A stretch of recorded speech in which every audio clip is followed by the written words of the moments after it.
Hi, welcome to this week's Moment to Pause. We have taken a slight break for a couple of weeks as we celebrated the holidays and brought in the new year. So Happy New Year to you. Happy 2018.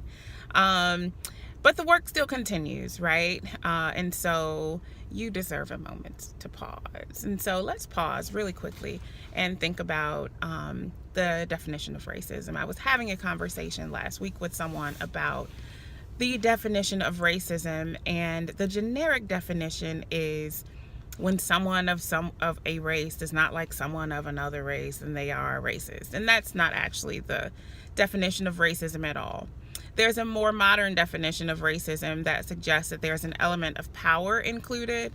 And so if I hold prejudices or stereotypes about one group and I have the power to maintain some resources from this individual, then I am acting in a racist way.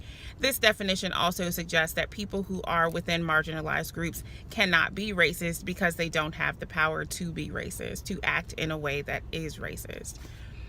And while that definition is nice, there is an even more contemporary definition of racism. And this definition of racism suggests that racism and racist actions are rooted in the everyday institutions of our society. And so racism itself are the actions, the behaviors that attempt to maintain the racial hierarchy. And we know exactly what the racial hierarchy is in the US, right? So racism are all those attempts, those behaviors that maintain the racial hierarchy, which means that when people of color behave in ways that maintain the racial hierarchy, they are acting against their own best interests, but they are also engaging in racist actions.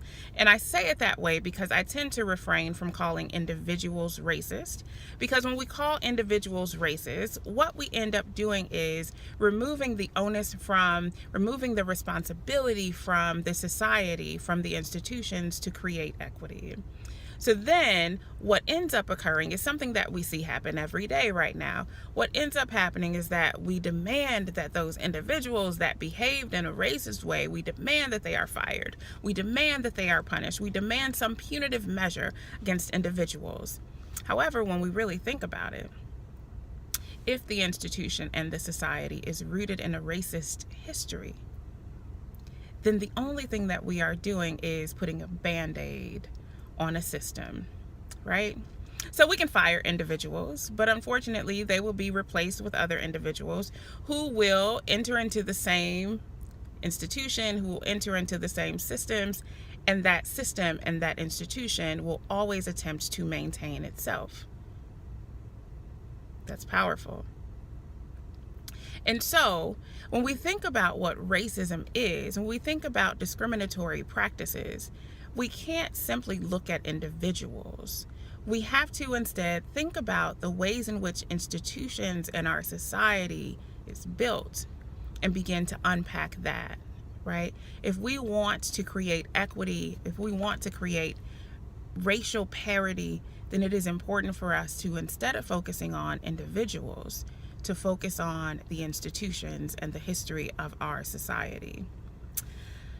That's heavy. That's heavy for early morning. However, that is actually the work. And so, like, share, comment, tell me what you think, mull it over, and I will talk to you soon. Have a great Friday and a great weekend.